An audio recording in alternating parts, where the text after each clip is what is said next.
I'm going to show everybody this here in case you have any question what this looks like inside your timing cover and what can happen if when you pull your injector pump off and your key, your woodruff key, falls off your shaft. Okay, now if you leave your timing cover on and you pull your oil fill plug off of your front cover, you have access to this. You can pull your gear off of here and your gear will stay in place. Okay, it sits right up in there. All right, and I'm going to move this here so you guys can see this, what's going on with this. But so if you got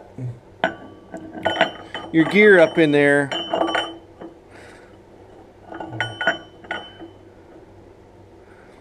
all right, and you pull your gear off.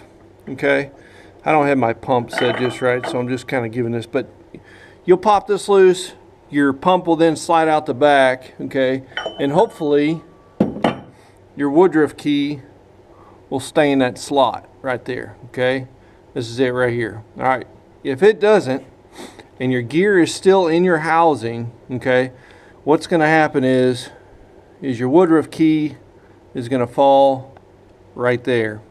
All right, so if you've got a strong magnet, you can maybe reach in through the back of this access hole where your pump is and grab that key, the woodruff key. Okay, now if you pull it off, and worst case scenario is always put a little pressure on your gear as you're pulling this off, so in case that woodruff key falls out, it'll go ahead and fall right there. Now if your gear comes forward a little bit, it does have a possibility of missing this and working its way down, and will end up right here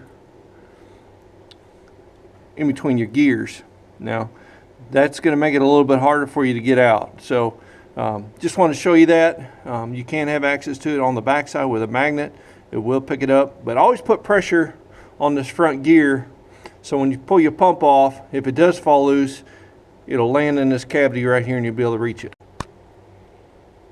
All right, something else to keep in memory too is that right here is your timing marks for you've got a 0, and then mine actually lines up to the F right here. You can't really see it all that well on this angle, but it is the letter F. There's F, B, and A. This is a 1990 model 4BT. Did some research, it does go on the F. Okay, understand you can put it on the B, and it allows you to work your injector pump. You can get a little bit more timing movement out of that, but I'm just going back to spec. That's what it was when I rebuilt this engine, was on F, and I'm putting it right back on F because it worked fine. And also remember is this key, the woodruff key, when you push this gear on here, that woodruff key has enough room to actually get pushed back and out. Okay, so my suggestion to you is put your gear on without the woodruff key on there. Look in there with a light, see what that looks like. It's really hard to see.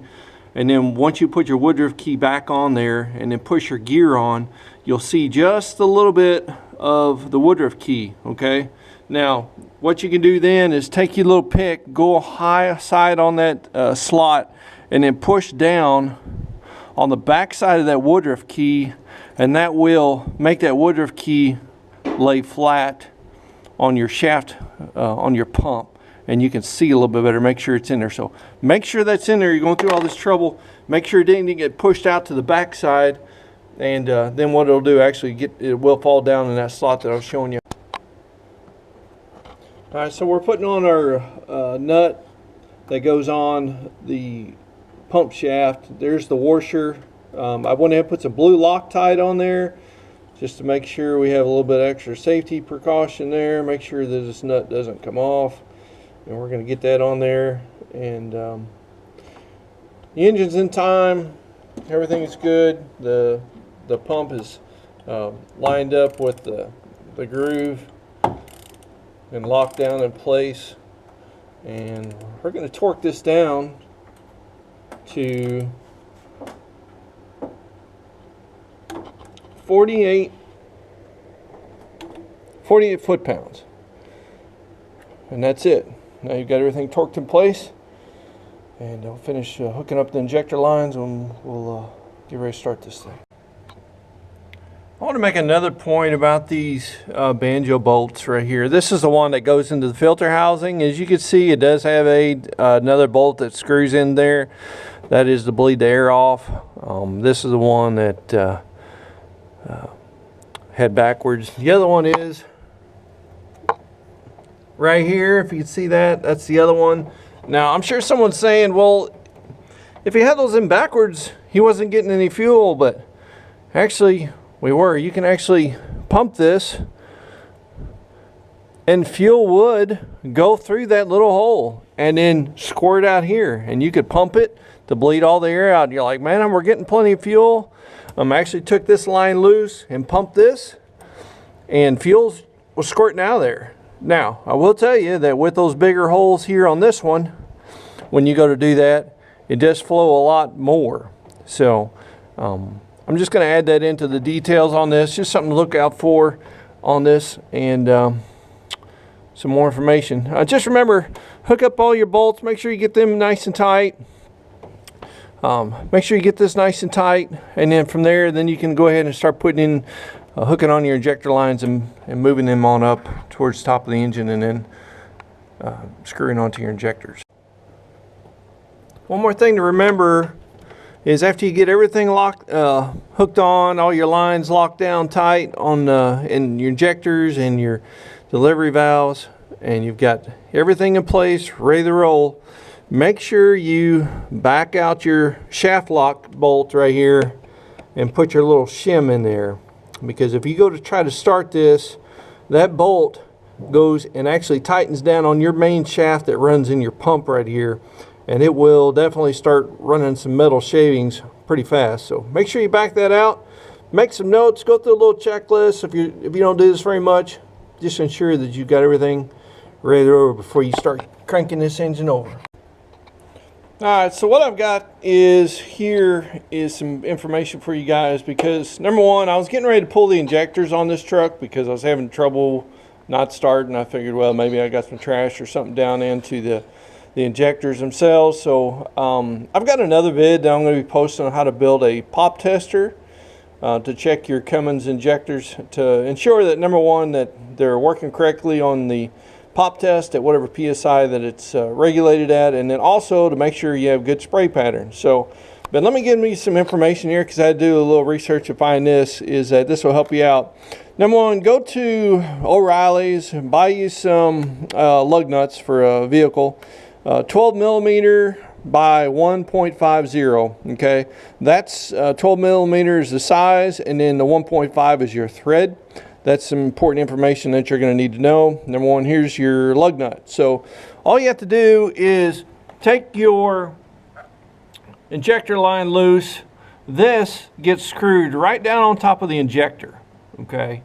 And what I don't have made yet is this right here, because I shouldn't have to use it, because I found out what my problem was with my injector pump, so.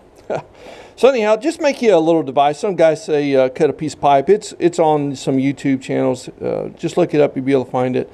A socket like this will work just fine, as long as your opening will straddle and go around your injector down there. Okay, so this here might be too big. I'm just kind of showing this for reference, but just use, I've got multiple sockets. I can downsize if I need to. Anyhow, just take you a long bolt, put you a nut and a washer on the top, and all you're going to do is take this lug nut, and you're just going to weld it to the bottom of this bolt right here. So this becomes one. So all this does is this screws onto the injector, and then once you get it nice and tight, this socket or piece of pipe will straddle your injector, and then all you have to do then is just tighten this nut down, and by holding this bolt and tighten this nut down, what this will do, this will just go ahead and pull that injector right out of its injector cup down there, and you'll be able to pull the injector and then do a pop test or change them out or rebuild them, whatever you want to do. But anyhow, here's the thread size, 12 millimeter by 1.5. Hopefully help you out. All right, so before I put the last bolt in the front cover is this is the spring holder that goes to the throttle actuator on your injector pump. As you can see, it's almost the spring is almost cut a hole all the way through there. So what I'm going to do is I'm going to take this square bolt right here, nut, and I'm going to weld that back on there, and then that way it gives a little bit more grip, and then actually won't break through that. Now just remember, the throttle has a built-in spring on it already, but where this bolts to right here, there's a spring that goes from here to here, and that's in case, it's just an extra safety measure that in case this spring breaks, with this spring here, it will go ahead and return to the idle position. Now I just got done torquing all the front cover bolts on. These are 18 foot-pounds all the way through and through. You've got some long bolts and some short bolts. Don't worry about it. The long ones will only go into the right holes, and the short ones will go into the short ones. So you don't have to worry about keeping track of those. Something to keep in mind is this is the seal tool that comes with a new seal. You put this to the back side of your seal, so when you push this on, it will allow the seal to go up on that crankshaft, and then once you get it pushed on, you just pull this off. Something to keep in mind, keep this just in case for some reason you have to pull this front cover. You won't have to put you in a new seal. I just keep this around somewhere, and then if you have to pull the front cover off to get in there, reseal it, and then also just put this back on and slide it back on. Don't put any grease or oil on your crankshaft where the seal goes. Take you some brake clean and clean the seal really good before you push that back on, and you'll be good to go.